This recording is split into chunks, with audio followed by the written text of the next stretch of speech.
Questions? So you said you're going to spend the first day on self-scout and the other 2 days in Tennessee. Is that holding up this week? Excuse me. We on Sunday we made corrections and we came and introduced Tennessee kind of in the walkthrough capacity. Monday as a staff, the players were off on Monday, and then as a staff we did all self-scout. This morning we finished up self-scout and started on Tennessee prep. And then we have practice today, and it was all fundamental technique work, good on good work, and special teams.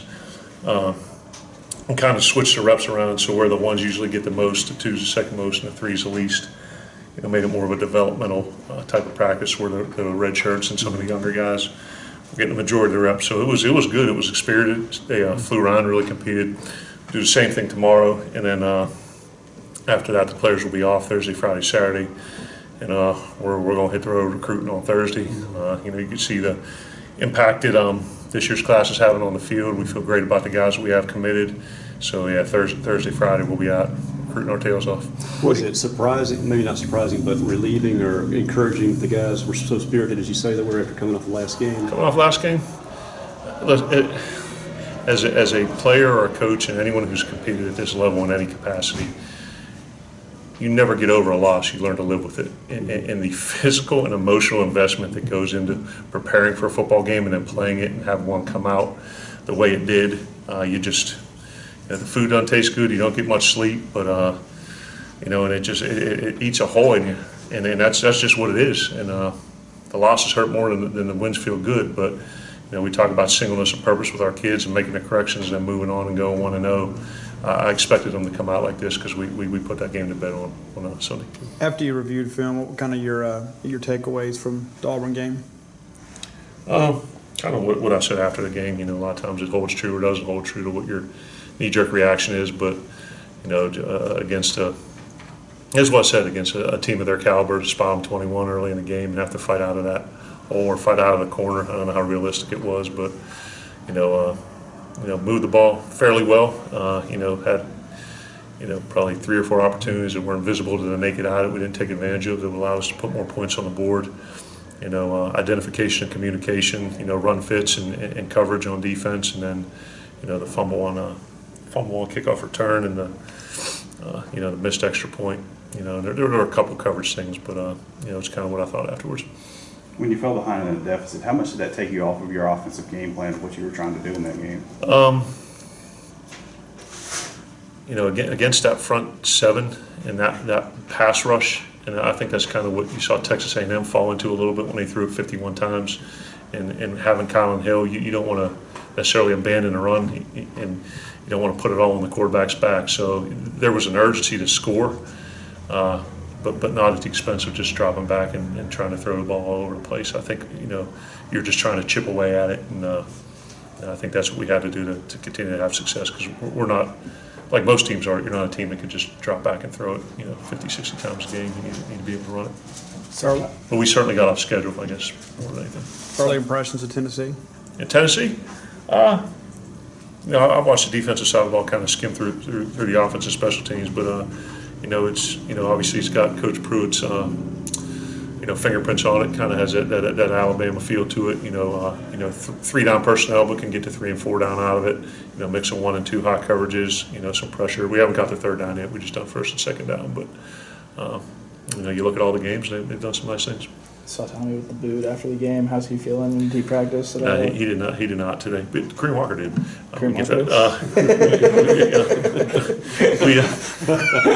Tommy did not go today. He's still nursing a lower body, so it's good that it's a bye week. We're hoping to get back Sunday. Sticking on the quarterbacks, how's Keaton doing? Is he still rehabbing? Yeah, he practiced today. Yeah, okay. He runs well today too. Well, you mentioned Kareem practice. You opened the can of worms. What's the status of Kareem Walker? Yeah, he in practice today. He needs his 5 days of acclimatization, where it's a certain amount in helmets, and then he can progress into uppers and then full pads. But it was good to see him out there today and kind of doing individual drills and some of the stuff, because the rest of the team was in uppers. So it was just good to see him back out on the field. Seems like it's sort of come out of nowhere, but your name has come up in the Rutgers head coaching job. What's your reaction to that? Reaction? I guess it's getting towards that time of year.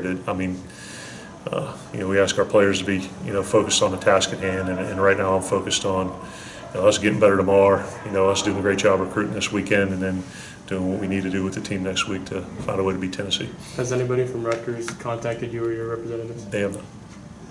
You were talking quarterbacks a little bit and things that is it kind of at this point with as well as Garrett played, is it, I guess in all positions we've heard you It's say kind of tricky, huh? position. You kinda, I know. Yeah, I what do feel you your do pain.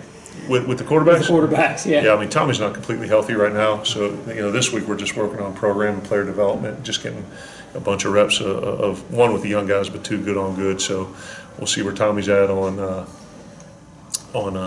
Sunday and go from there. And certainly, I don't want to get kind of lost in the wash how Tommy was playing before he got hurt. I mean, the guy was dang near 70% completions and 5 touchdowns and throwing the ball on time with accuracy, and I don't want that to kind of sit. But the young guy's pretty impressive too. So you obviously have the creative license to kind of change your mind on, well, do you want to play both of them at a certain point, you know what I mean, or both in the game at the same time. So all those options are open, and I think it feels good to have a luxury where, regardless of who you pick, they're going to be and it's kind of a different skill set, but you feel good about either of them being in a game, piloting the ship. You've told us about your multicolored chart on the possible red shirts this year. Have any hard decisions been made now, 5 games into the season? Yeah, they have. For the guys, for sure we know we're in a red shirt. Mm-hmm. If I had a list, I'd go through it with you, but there's some hard decisions on who's definitely going to, very few yellows and a lot more greens of guys that we're going to decide we're going to play this year. Because I think they're making a nice impact on offense, defense, and special teams. You may have answered this already, but going into this week and coming off Auburn and watching that film, what's the biggest thing on your mind getting corrected this week in the bye week, or what's? Yeah, you get Steve's. Yeah, we hit that one already.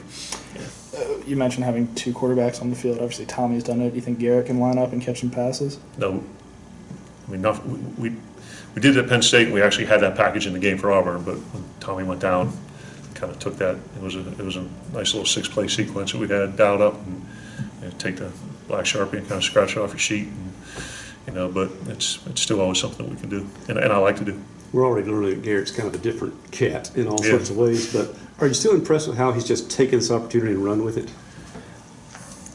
I am impressed, but I can't say I'm surprised. I mean, just knowing him for so long and knowing the family and knowing his high school coach, Coach Estep, and what they did there, and just kind of his, I'll mistake it for nonchalance because it isn't. I mean, he's incredibly competitive, but just the way, he doesn't let the situation get too big or affect him. And I think the thing that impresses me, impresses our staff, hopefully impresses our fan base, and definitely impresses his teammates is this kid's compete level and his ability to produce at such a young age. I mean, just went in there, when Tommy went down and directed his first drive right down the field, almost how many plays it was, and threw his first touchdown pass out. To me, that was pretty dang impressive. Not that I want you to give away trade secrets, but we hear a lot about eye candy from other offenses. But in your situation, is there that cat and mouse game where you kind of disguise plays and move guys around and basically run the same play, maybe was successful? I mean, that's really kind of what our offense is based on. I mean, we lined up in some formations against Auburn that we hadn't in the past. I think you see more, the condensed formation, snug and bunch, or some things that we're doing and doing that out of different personnel groupings. So, I think our ability to run the ball successfully, and then how people are forced to play it, and then we're hitting on more shots down the field this year, and we have a lot more open. I mean, you look at the one, with Stephen Guidry that we overthrew, and the one where Spivey dropped. I mean, there's ones where we're hitting them this year, and as we went through our self-scout, we pulled off 4 from Auburn and 2 or 3 from the rest of the other game. The one with Witherspoon, it is coming very close to the offense that I'm accustomed to and want it to be, and we're this close from a breakout. We just need to connect on some of those explosive plays that we missed a little bit. And we've hit way more than we have in the past. I know you can't talk specifics or name names or anything, but how do you feel about this upcoming recruiting class of where you're at right now? Man, I mean, really, really good, and it's a credit to Mike Villagran and our recruiting staff. Those guys and girls do an unbelievable job, and my staff is forged with the task that your recruiting ability is just as important as your coaching ability.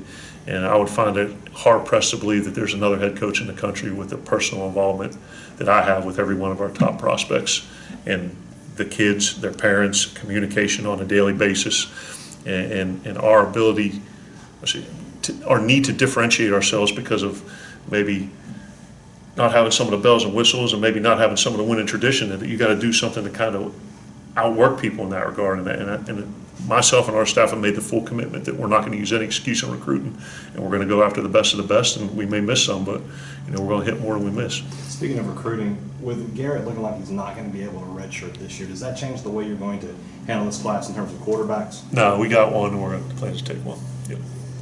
With recruiting, I know it's something you've been asked about before from when you came to state, but with not having been from the south of Mississippi, what's it been like? What's the adjustment been like? I love recruiting, so I mean that's the first thing. That if you don't love it, you can't be good at it. And the identification process, the communication process, the relationship development process, and then having the parents be able to trust myself and our staff that we're going to develop these young men as students, as people, and as players, and know that we're looking out for their best interest. I think, like I said before, people in Mississippi see through BS, and they can sense genuine, and I think the coaches and the players and the families, they see that, and they also see the wonderful opportunity there is at Mississippi State.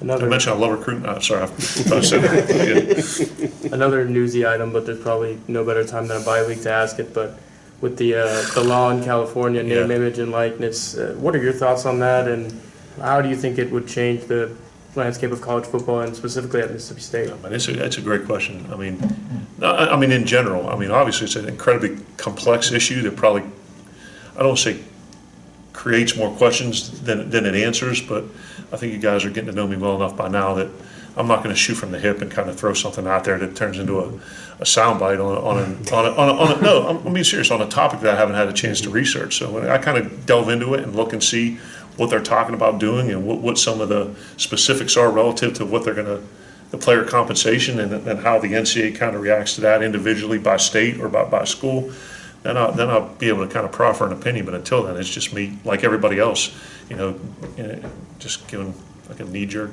I guess a big picture item, following up with Tyler, maybe a different angle, but now that the 4-game threshold's passed for a lot of schools, you saw what happened with Houston and some of the things. Yeah. You were getting used last year to being able to use guys 4 games, but now how's the dynamic changing with guys saying, I'll play my 4, but I want to sit and wait a year? How are coaches going to handle this if your guys came to you and said, I don't think I'm doing enough this year, I want to sit and maybe be better next year? I mean, it hadn't happened for us, and I think you just got to take every instance on an individual basis. And I thought it might have been Tyler, but first and foremost, you got to do what's best for the team and the program, and then hopefully you can do the best for the individual. I don't think they're mutually exclusive, but like anything, you got 120 guys and a bunch of coaches and people you got to answer to, and you hope that there can be some kind of pleasant compromise to making everybody happy.